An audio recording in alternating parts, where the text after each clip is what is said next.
Seriously though, how could you have the baby of a guy who divorced you? Oh, maybe you couldn't forget about me. Did you think that keeping the baby might bring me back to you? Really? Is that it? He was being beyond ridiculous. Looking back on it now, it was really a good decision to break up with him. If I had stayed with such a moron, would never have found the happiness I have now.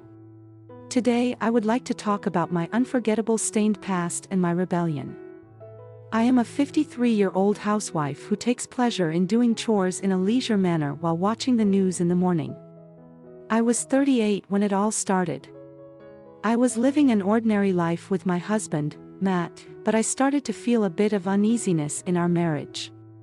Whenever I spoke to him, he would only respond with, "Oh yeah," and so I felt he was strangely overbearing or indifferent to me. When I tried to continue the conversation, he would say, "I'm busy." He cut me off. I was treated roughly or rather unkindly. He wasn't always like that, but more of a talker if he had a chance. He came up with the jokes and tried to make me laugh. I had no idea what caused this transformation. It was so abrupt that I thought I had done something wrong, but nothing came to mind. Then one day I found a faint smudge of lipstick on the back of the shirt that he had left me to wash. He was wearing it on the day he said he had to work late. His office was male-dominated. I didn't think that there was a male colleague who put lipstick on and leaned on his back. If there was, it was scary to imagine. Maybe it was a woman. The thought naturally came up in my mind, but a single smudge of lipstick wasn't hard evidence. He could say someone tripped and bumped into him or any other excuses. I thought I would have to wait and get some more evidence.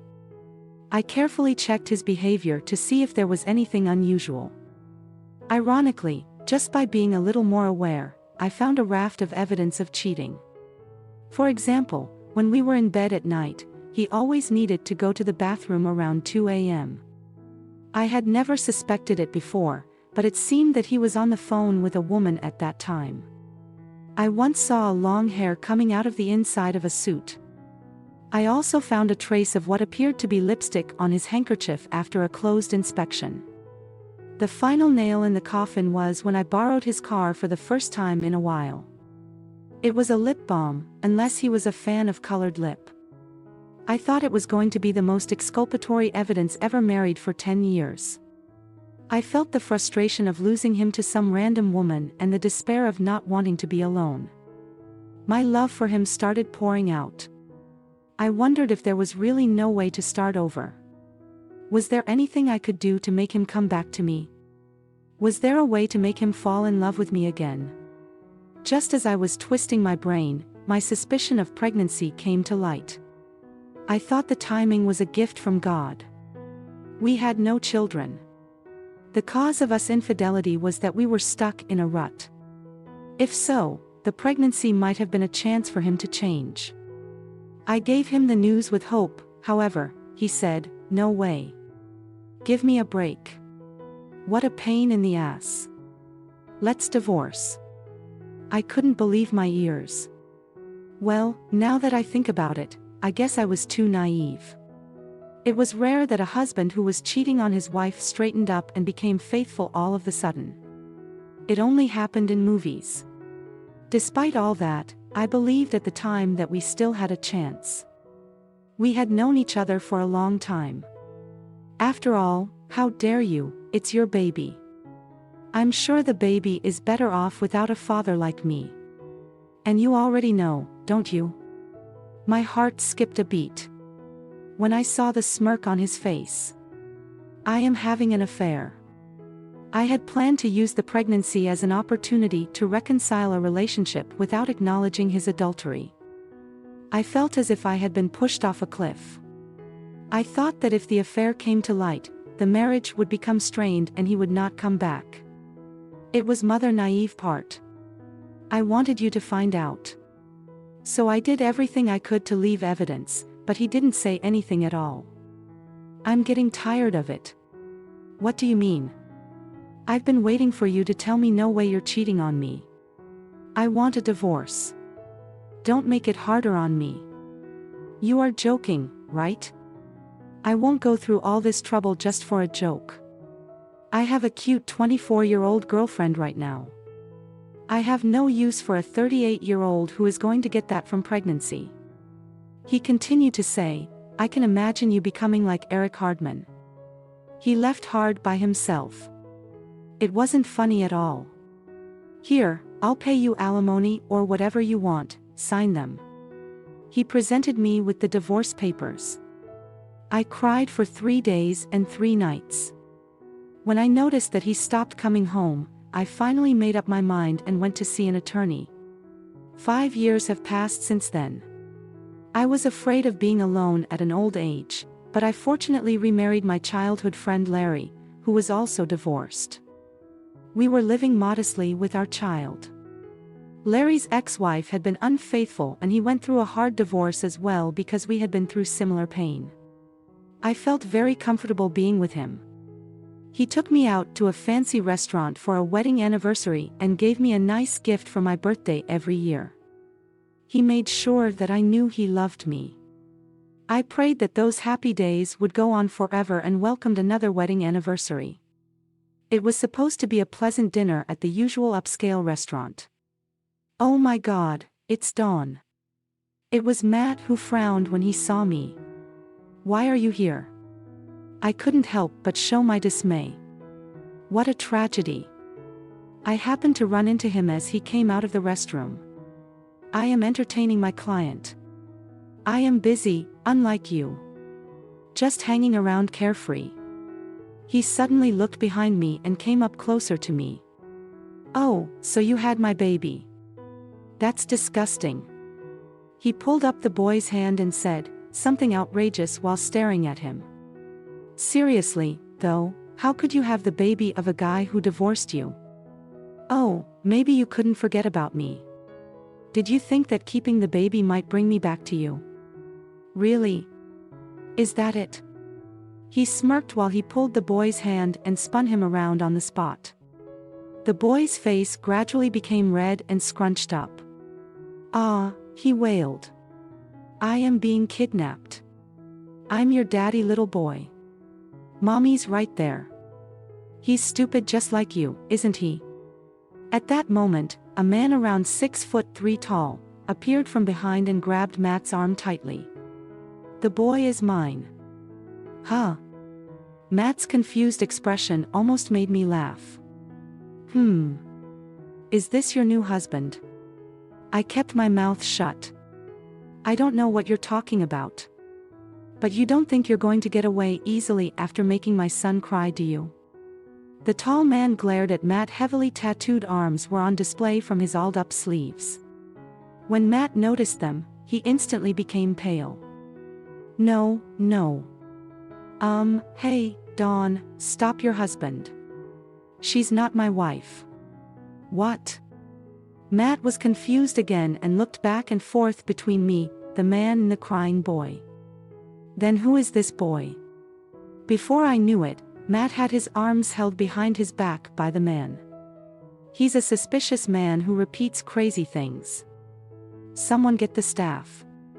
There is a man here who is harming my child. The man's shout caused the commotion in the restaurant. I was thinking my precious wedding anniversary was becoming eventful and smiled. It became better than I expected by a coincidence. Hey, this is the man. I saw him grab this little boy by the arm. Matt was taken aback when I pointed him to the staff. Hey, wait, Dawn, what are you doing? Seriously, I don't understand what's going on. He was yelling frantically. I'm not his wife and the boy is not mine. Much less yours. But he was standing right behind you. You were standing in the doorway of the restroom. I guess he couldn't get in. He was just following his dad and you interrupted him. I know you wanted to make fun of me, but you can't be so quick to judge. Why didn't you learn to observe a bit more? Shut up. I don't need your lecture. Well, I guess my kindness won't reach a prowler. I am not a prowler. You grabbed a strange boy and told him that you were his daddy. How is that not suspicious in any way? I am telling you what's more, you said to him that I was his mom. Do you still think that we are together? When I smirked at him, his face turned bright red and he shouted, "How dare you?" The man at his side put more force into his restraining hand as Matt's voice got louder. "Dude, let me go. I'm innocent." "Innocent of what? You made my little boy cry, didn't you?" "It was a misunderstanding." I immediately chimed in. "You selfishly misunderstood and raised your hand on someone's son, didn't you?" Matt called me a bitch as he glared at me. Oh, no. I'm being glared at by a prowler. I'm scared. I said it in a girly, pretentious way. Though it was emotionless, it seemed to have hit a nerve in a way I hoped for. Matt violently tried to break free of the man's restraints. "You even thought that I was hoping to get back together with you. Oh, maybe you couldn't get over me." I dared to mention what he said to me earlier. As expected, he got angrier and the man sensed the danger. He rolled Matt straight to the floor and sat on his back. "If you think you can break my restraints, you are mistaken." The man may have thought it was a mild threat, but combined with his heavy tattoos, it was seriously scary. I was sure Matt must have thought that it was the day he might meet his creator. "Dawn, tell him it was just a misunderstanding." Pulling up the arms of stranger's kid was anything but misunderstanding, right? I thought he was my kid. I couldn't contain my laughter anymore when he mumbled like a child, half crying. "You never recognized the baby or paid child support. And you say the child is yours. Have I ever asked you for recognition or child support after we divorced? No. Even if you did, I wouldn't have agreed. You knew that too. That's why you didn't ask me, right? Are you stupid? I'm not a fool. When I have a child to take care of, I'm gonna hunt you down until you pay." "But then why didn't you?" "The pregnancy test was wrong. When I went to the doctor, it turned out I wasn't pregnant. It helped me to sign the 14 minutes divorce papers, those 3 days when the divorce was mentioned, and he stopped coming home. I did spend a lot of time crying. I knew I couldn't go through the divorce in such an unexplained state with our baby, so I went to an obstetrician. Even if we were to get divorced, alimony, child support and future living expenses were all on my mind, and I needed to sort these things out. If the child would benefit more from staying married, I was willing to endure it. The doctor saw no sign of pregnancy, and instead a tumor was found in my ovary. When I was admitted for surgery, the woman whom I shared the hospital room with was the mother of my current husband. I had known him since we were little, so I knew his parents too. When he came to visit her, we became close again. At one point, I thought that my pregnancy was a gift from God and it could save my marriage. On the contrary, it brought me a partner who assured me that it was the right decision to leave. Matt. I was also able to detect the disease early, despite having one of my ovaries removed. I even had a child with him. It may have seemed like adding soul to injury, but in fact it was filled with good fortune. When I finished telling Matt all that, he turned pale and murmured, "No way.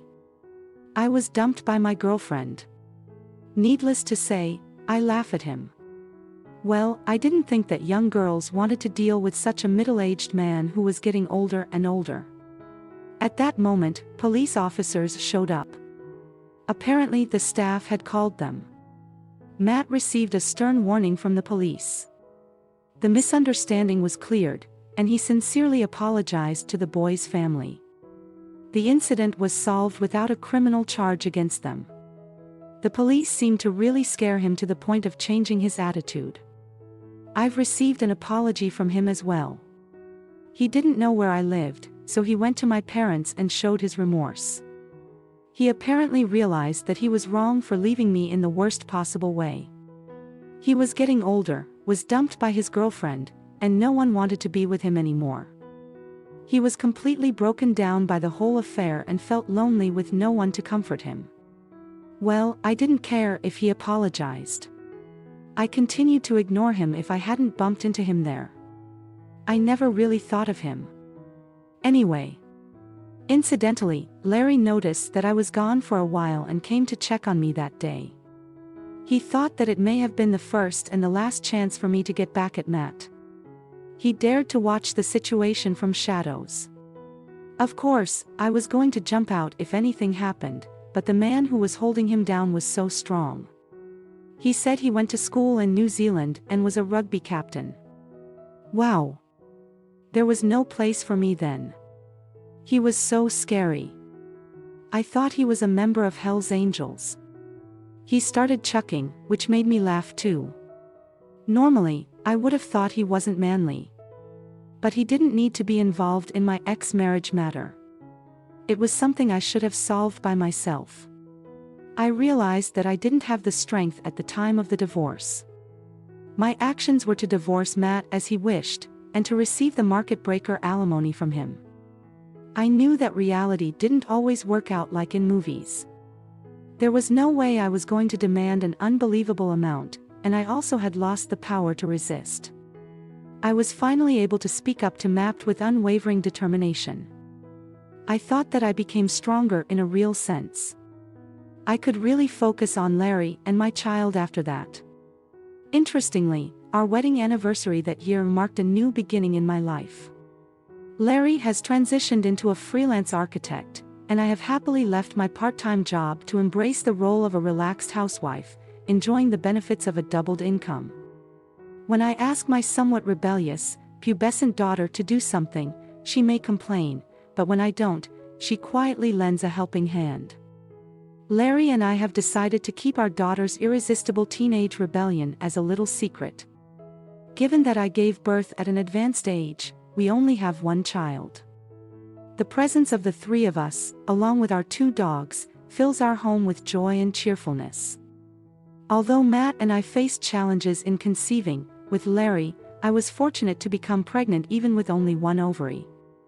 I view this as a fateful and profound connection, fulfilling a childhood dream I had secretly yearned for, marrying my own special person. Never did I imagine that such a dream would come true through a second marriage. It feels almost like a fairy tale. I treasure each happy day that comes our way, embracing them with gratitude and never taking them for granted.